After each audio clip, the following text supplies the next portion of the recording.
Assalamualaikum.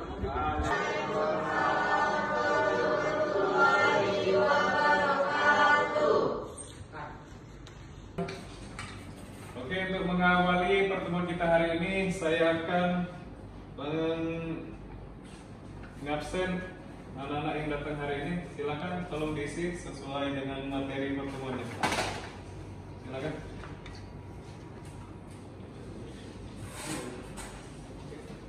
Tolong diberikan ke teman-teman.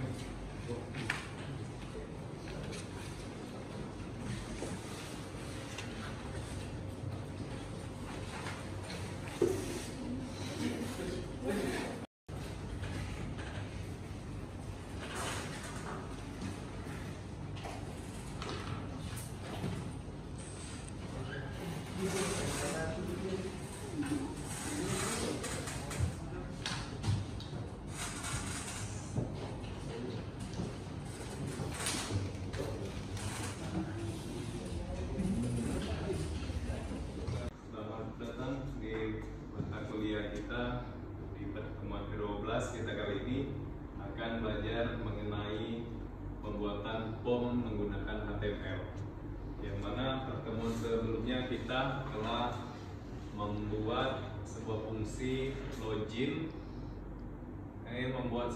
login menggunakan HTML.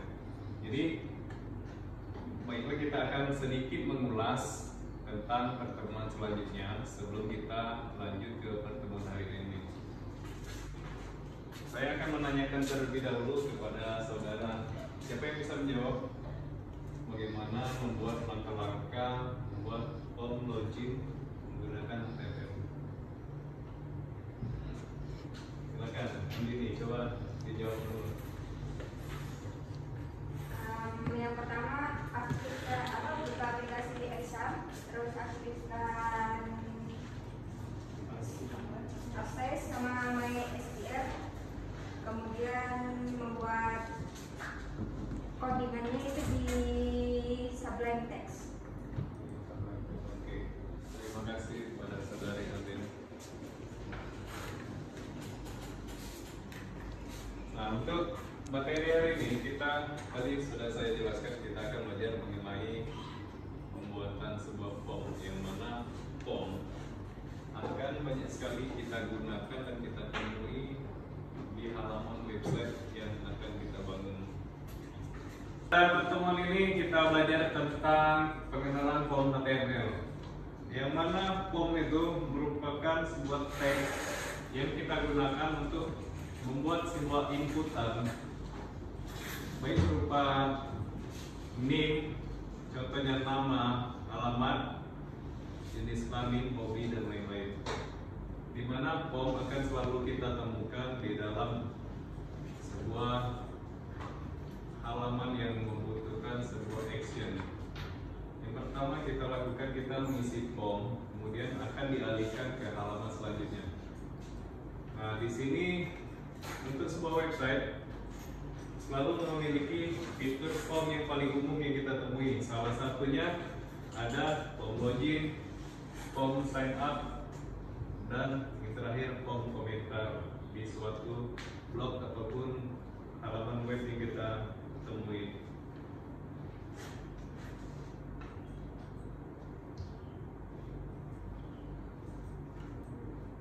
Selanjutnya, ini merupakan tag dasar ataupun kata kunci yang kita gunakan untuk membuat sebuah form di HTML.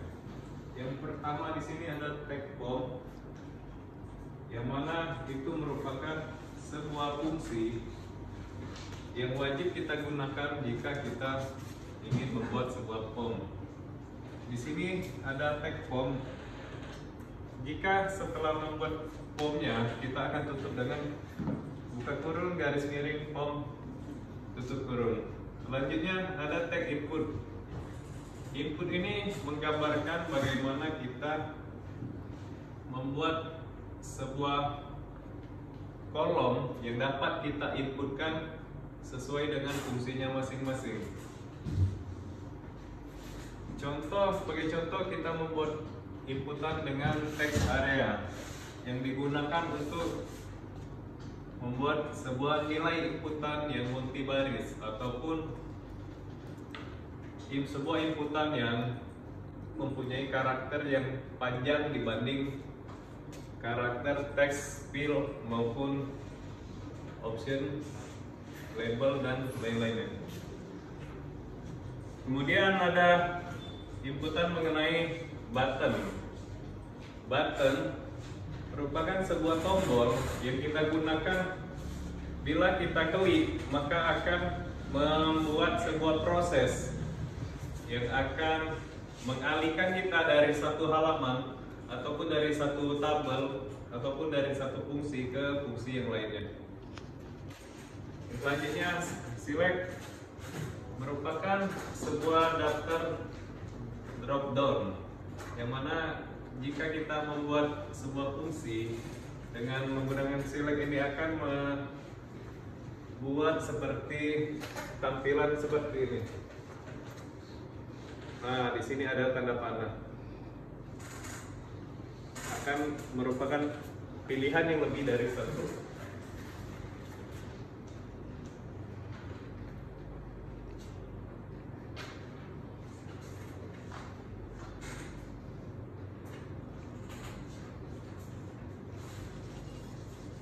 Nah, selanjutnya kita akan membahas mengenai tipe elemen format.fl.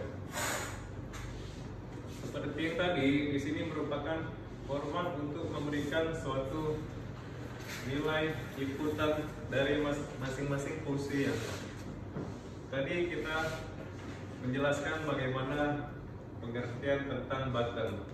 Di sini merupakan format untuk membuat sebuah fungsi button yang diawali dengan input type sama dengan button. Mengapa input type sama dengan button? Karena di sini kita membuat sebuah nilai inputan yang memiliki sebuah tipe dengan jenis button. Yang kedua, kita membuat sebuah inputan dengan jenis tipe checkbox, color, date time, email, file, image, password, submit, dan lain-lain. Oke, sebelum kita lanjutkan, mungkin ada yang ingin kalian tanyakan dahulu. Silakan, saya berikan waktu untuk kita berdiskusi. Apa namanya? Perkenalkan, nama saya Arga Febrian. Saya ingin bertanya, bagaimana jika dalam membuat tag kita tidak memasukkan input tag, namun langsung menggunakan tag button? Apakah hasilnya bisa masuk ke input atau tidak? Oke, pertanyaan yang bagus. Terima kasih atas pertanyaannya. Saya langsung saja menjawab. Tadi Anda bertanya bagaimana jika kita tidak membuat sebuah fungsi input type. Seperti itu? Ya. Nah, jika kita tidak membuat sebuah fungsi ini, maka ini tidak akan bisa dieksekusi. Sama seperti misal kita membuat sebuah variabel, tapi tidak kita isi berapa nilai variabelnya. Jadi ini tidak bisa dijalankan jika kita hanya mengetik button sebagai contoh tanpa kita membuat sebuah inputan yang harus memilih tipe sesuai yang kita gunakan. Misal membuat button, kita harus mendahulukan input type sama dengan button. Bagaimana? Kita akan mencoba latihan di pertemuan ini. Kita akan membuat sebuah form sederhana dahulu. Oke, silakan Anda coba hidupkan.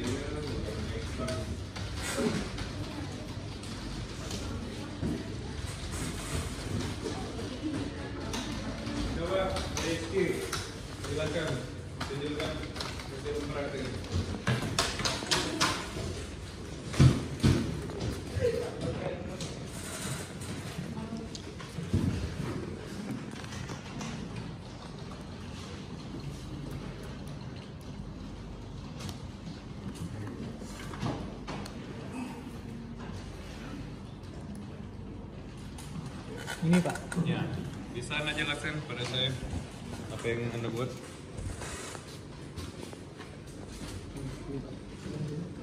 Ya, silakan jelaskan. Ini ketika saya masukkan nama saya, misal Rizky Abdul, dan kemudian kita masukkan password, misal 123, dia akan langsung tertutup, dan ini untuk checkbox. Kemudian ada lagi form yang lebih detail. Di sini kita juga bisa memasukkan nama dan ini juga bisa email.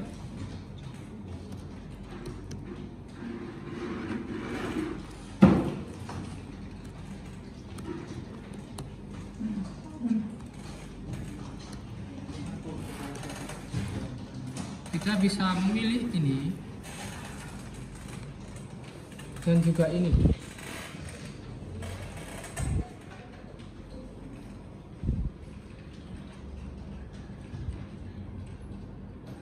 Kemudian klik daftar, maka dia akan terkirim ke halaman lain. Sudah Pak? Sudah. Sudah. Jadi apa hasilnya? Anda bisa membuat apa jadi? Menampilkan apa?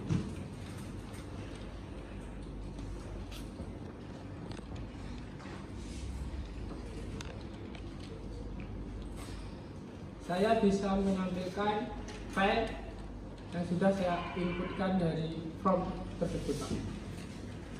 Jadi sejauh ini Anda paham? Insya Allah Pak. Oke. Saya berikan kesempatan kembali untuk kalian mempraktekkan tentang apa yang kita jelaskan tadi. Yang mana sebelumnya telah ada teman kalian yaitu Rizky Abdoli telah mengerti bagaimana membuat sebuah form. Sekarang saya ingin menanyakan kepada saudara Fajar. Silakan maju ke depan, saudara Fajar. Pertama kita harus membuat form register dan harus kita buat dulu namanya. Namanya misalnya Fajar, namanya Fajar kan? Nah, Fajar. Emailnya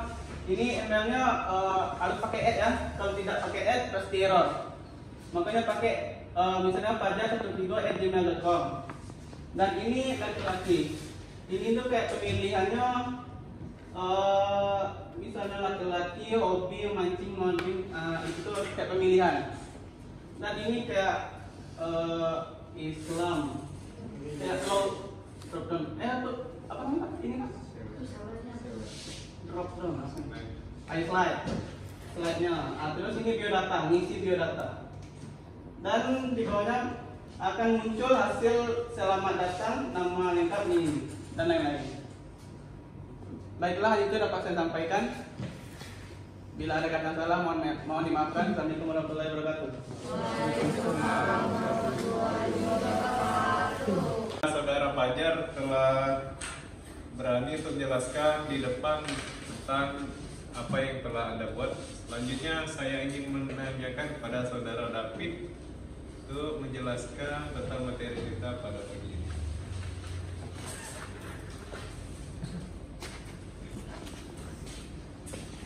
Silakan. Pertama-tama kita dalam membuat itu tuh harus membuat struktur HTML-nya dengan cara membuat judulnya yaitu belajar membuat form. Setelah itu kita di body membuat center agar formnya itu berada di tengah dengan judul membuat form HTML. Terus itu kemudian kita dengan teks P ini untuk paragraf supaya rapi dia. Terus setelah paragraf itu kita beri label bernama username atau username. Terus inputnya kita tipenya teks supaya dia masuk huruf-huruf karakter dan huruf. Setelah itu kita masukkan label untuk password, yaitu tipe inputannya password hanya agar berbentuk bintang-bintang. bintang-bintang. Setelah itu kita inputkan checkbox. Fungsi checkbox ini supaya bisa memilih lebih dari satu ya. Setelah itu kita center lagi, bawah lagi kita membuat form register dengan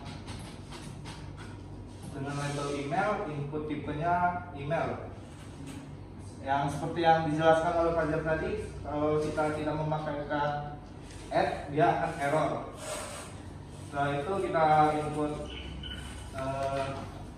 tipe radio, yaitu hanya bisa lebih kurang dari satu ya pemilihnya.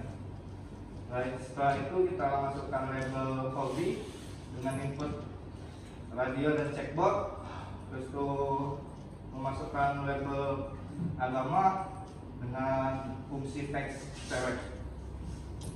Setelah itu kita masukkan label bio dengan fungsi teks area supaya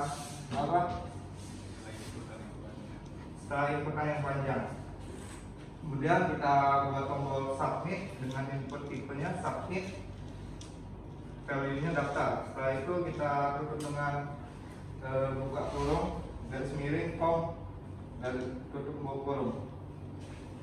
Sekian penjelasan dari saya. Terima kasih. Coba tampilkan yang hasil di browser ini. Nah, di sini yang mana tadi yang kita buat yang pertama tadi?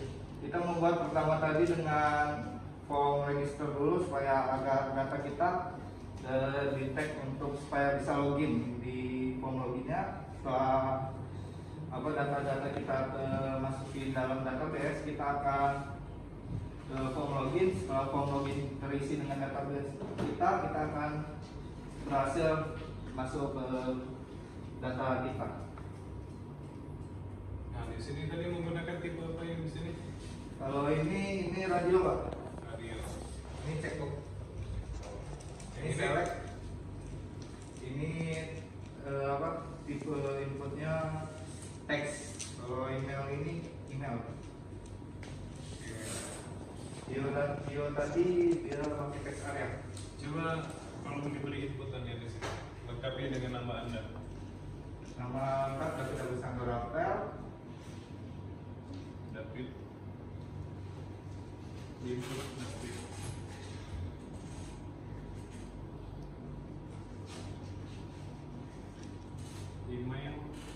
Email Agustinus David. Email.com. Gmail.com. Boleh. Gmailnya mana ya?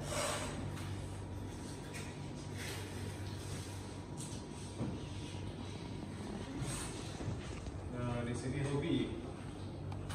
Hobi kita bisa memasukkan untuk checkbook itu lebih dari satu ya pilihannya.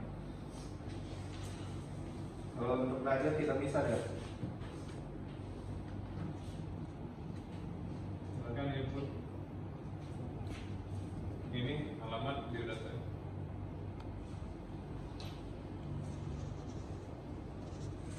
Lanjut, ya. Tekan tombol submit ya. Setelah itu setelah kita menginput form register, kita bisa langsung menginput di form login. Oh, oke. Jadi apakah Anda paham tentang materi kita di hari ini? Paham Pak? Jelaskan kesimpulannya. Kesimpulannya. Jadi silakan Anda simpulkan tentang apa yang Anda pelajari hari ini. Materi yang saya pelajari hari ini, kita dapat memahami teks yang berada dalam HTML, elemen-elemennya beserta atribut-atributnya, agar kita dapat mengisi atau membuat suatu form dalam HTML. Oke, terima kasih. Silakan dulu teman-teman. Oke, sebelum mengakhiri pertemuan kita hari ini, saya akan menyimpulkan ini inti dari pembelajaran kita di hari ini. Jadi kita telah mengenal tentang membuat fungsi form menggunakan HTML. Form akan sangat sering kita temui di